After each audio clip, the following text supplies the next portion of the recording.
삼소망의 새 아침이 밝았습니다. 2023년 5월 3일 수요일 새벽 기도회를 시작하겠습니다. 다 같이 찬송 384장 찬양하시겠습니다. 찬송가 384장입니다.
오늘 우리에게 주시는 하나님의 말씀은 민수기 22장 1절에서 20절의 말씀입니다.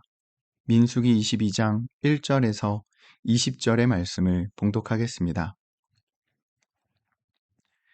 이스라엘 자손이 또 길을 떠나 모압 평지에 진을 쳤으니 요단 건너편 곧 여리고 맞은편이더라.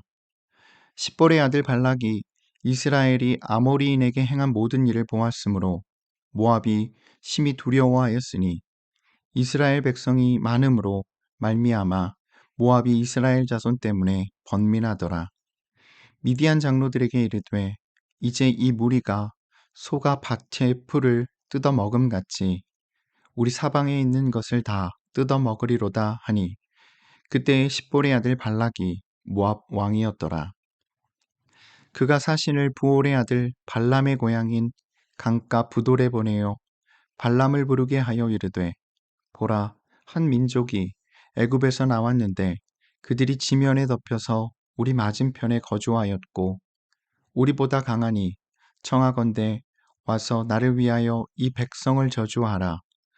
내가 혹 그들을 쳐서 이겨 이 땅에서 몰아내리라.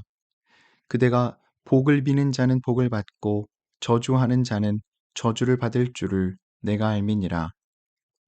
모압 장로들과 미디안 장로들이 손에 복채를 가지고 떠나 발람에게 이르러 발락의 말을 그에게 전하매 발람이 그들에게 이르되 이 밤에 여기서 유숙하라. 여호와께서 내게 이르시는 대로 너희에게 대답하리라. 모압 귀족들이 발람에게서 유숙하니라. 하나님이 발람에게 임하여 말씀하시되 너와 함께 있는 이 사람들이 누구냐? 발람이 하나님께 아뢰되 모압 왕 십볼의 아들 발락이 내게 보낸 자들이니이다. 이르기를 보라 애굽에서 나온 민족이 지면에 덮였으니 이제 와서 나를 위하여 그들을 저주하라. 내가 혹 그들을 쳐서 몰아낼 수 있으리라 하나이다. 하나님이 발람에게 이르시되 너는 그들과 함께 가지도 말고 그 백성을 저주하지도 말라. 그들은 복을 받은 자들이니라. 발람이 아침에 일어나서 발락의 귀족들에게 이르되 너희는 너희의 땅으로 돌아가라. 여호와께서 내가 너희와 함께 가기를 허락하지 아니하시느니라. 모압 귀족들이 일어나 발락에게로 가서 전하되 발람이 우리와 함께 오기를 거절하더이다. 발락이 다시 그들보다 더 높은 고관들을 더 많이 보내매 그들이 발람에게로 나아가서 그에게 이르되 십볼의 아들 발락의 말씀에 청하건대 아무 것에도 거리끼지 말고 내게로 오라. 내가 그대를 높여 크게 존귀하게 하고 그대가 내게 말하는 것은 무엇이든지 시행하리니 청하건대 와서 나를 위하여 이 백성을 저주하라 하시더이다. 발람이 발락의 신하들에게 대답하여 이르되 발락이 그 집에 가득한 은금을 내게 줄지라도 내가 능히 여호와 내 하나님의 말씀을 이겨 덜하거나 더하지 못하겠노라. 그런즉 이제 너희도 이 밤에 여기서 유숙하라. 여호와께서 내게 무슨 말씀을 더하실는지 알아보리라. 밤에 하나님이 발람에게 임하여 이르시되 그 사람들이 너를 부르러 왔거든 일어나 함께 가라. 그러나 내가 내게 이르는 말만 준행할지니라. 아멘. 오늘도 이 새벽 기도회에 동참하는 모든 참소망의 성도님들과 모든 하나님의 백성들 위해 좋으신 주님의 은총과 평화가 함께 하시길 빕니다. 오늘 우리에게 주어진 본문인 민수기 22장 1절에서 20절의 말씀은 출애굽 공동체가 광야의 시간을 마무리하고 약속의 땅이 보이는 요단 동쪽 여리고 맞은편 모압 평지에 도착하여 진을 치고 그곳에서 일어난 이야기를 들려줍니다. 이제 민수기가 끝날 때까지 또 애굽에서 이스라엘 공동체를 이끌어낸 위대한 지도자 모세가 죽기까지 더 이상의 지리적 이동은 일어나지 않습니다. 민수기 22장에서 36장은 하나의 큰 단원으로 약속의 땅인 가나안 땅에 들어가기 위한 준비를 하며 이스라엘 공동체가 그 가운데 겪은 이야기로 구성되어 있습니다. 그 첫 시작은 오늘 본문에 나오는 발람에 관한 이야기입니다. 앞서 말씀드린 것처럼 출애굽 공동체는 곧 이스라엘은 마침내 요단 동편 모압의 경계에까지 이르렀습니다. 이제 가나안 땅이 지척인 곳에 이른 것입니다. 하나님의 도우심으로 아모리 왕 시온을 물리치고 바산 왕 옥도 물리치고 이곳에까지 올 수 있었던 것입니다. 이스라엘의 이러한 승리를 지켜보았던 모압 왕 발락은 두려움에 사로잡혔습니다. 오늘 본문 2절, 3절의 말씀입니다. 십볼의 아들 발락이 이스라엘이 아모리인에게 행한 모든 일을 보았으므로 모압이 심히 두려워하였으니 이스라엘 백성이 많음으로 말미암아 모압이 이스라엘 자손 때문에 번민하더라. 발락의 이름이 파괴자, 약탈자라는 뜻인데 그 이름의 뜻이 무색해지는 순간이었습니다.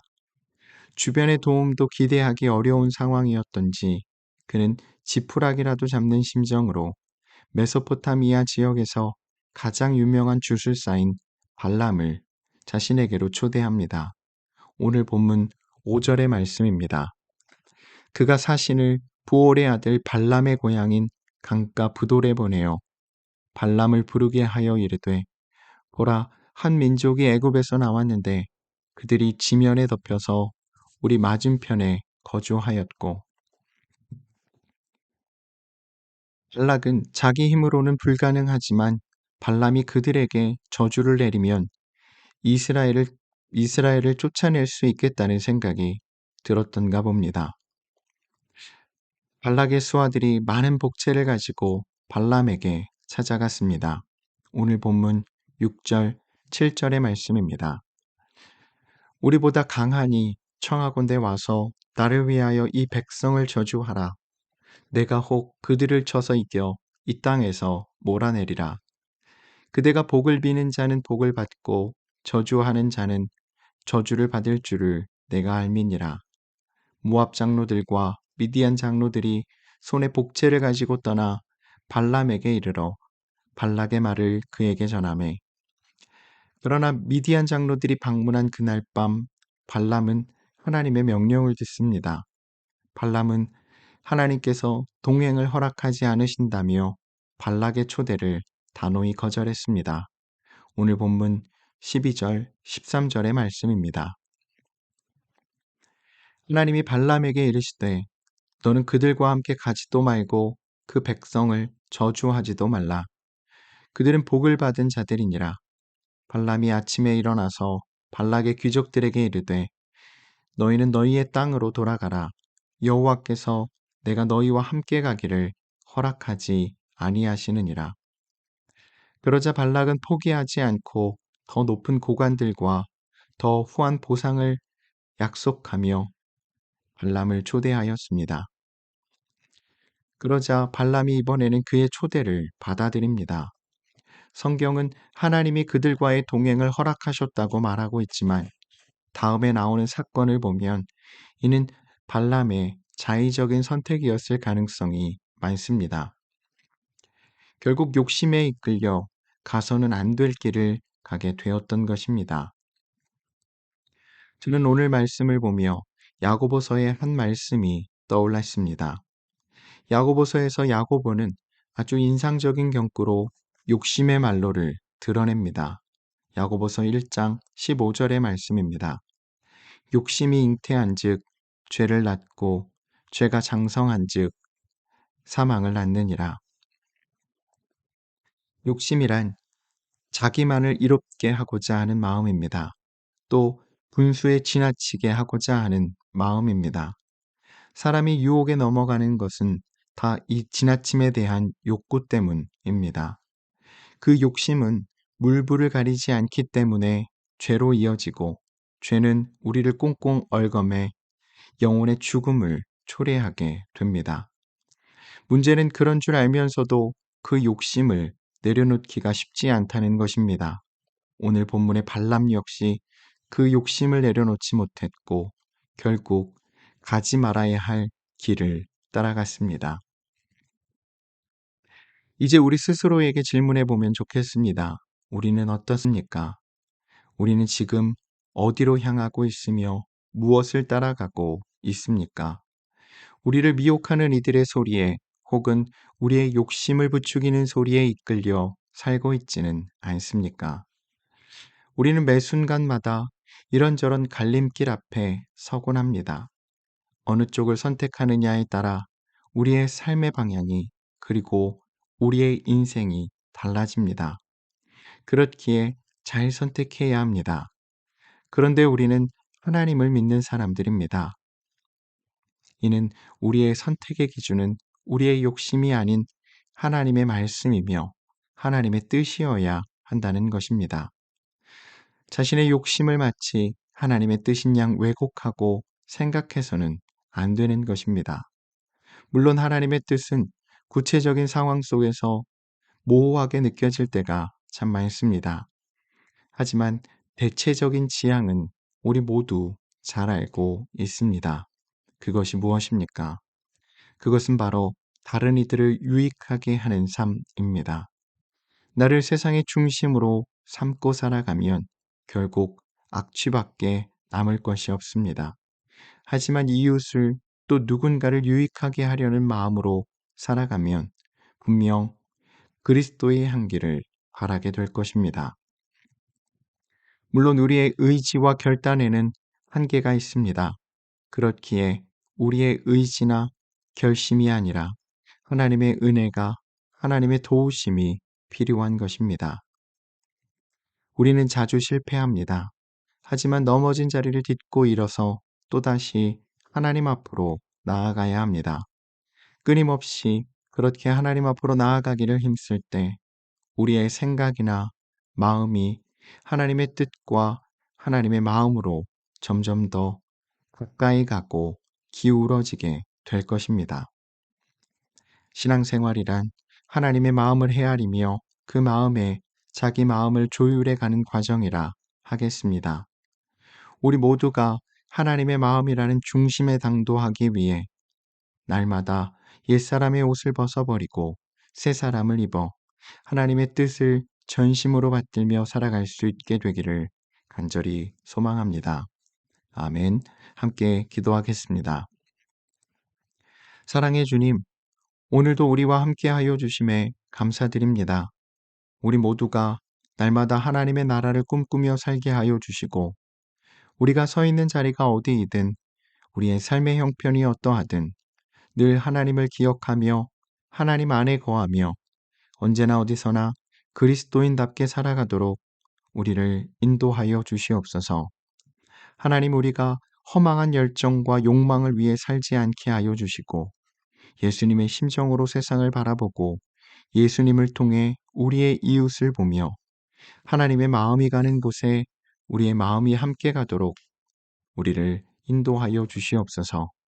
또한 우리가 착함과 의로움과 진실함으로 세상의 짙은 어두움에 빛이 되어 살아가기를 소망합니다. 하나님, 우리를 도우시고 우리를 주의 선한 도구로 사용하여 주시옵소서. 또한 오늘도 우리의 가정과 일터와 사업장을 지켜주시고 하나님의 인도하심과 하나님의 붙드심 속에 든든히 세워져감을 보게 하여 주시며 오늘도 우리의 삶에 감사와 찬양이 넘쳐나게 하여 주시옵소서.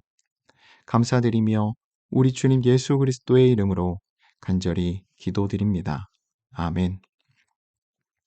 성도 여러분, 오늘 하루도 주님의 은혜 안에서 말씀에 잇대어 살아가시는 복된 하루 되시기를 바랍니다.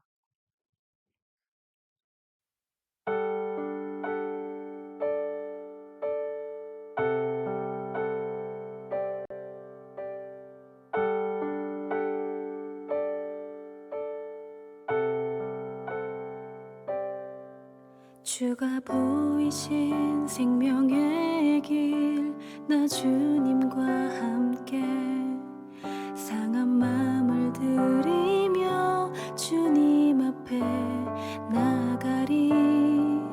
나의 의로움이 되신 주 그 이름 예수, 나의 길이 되신 이름 예수.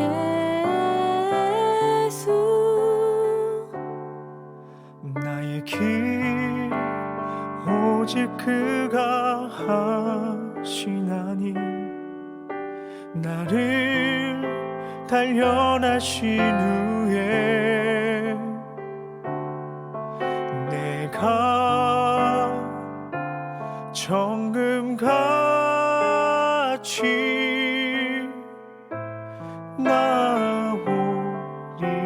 나오리라.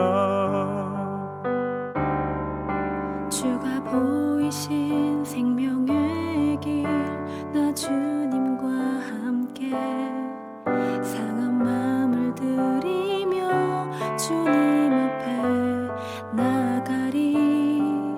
나의 의로움이 되신 주 그 이름 예수, 나의 길이 되신 이름 예수. 나의 길 오직 그가 하시나니 나를 단련하신 후에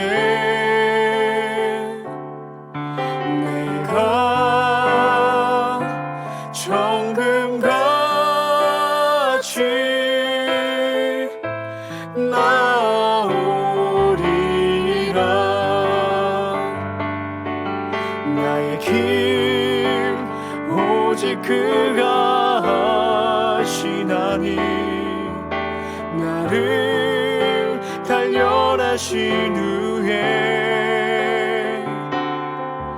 내가 정금같이 나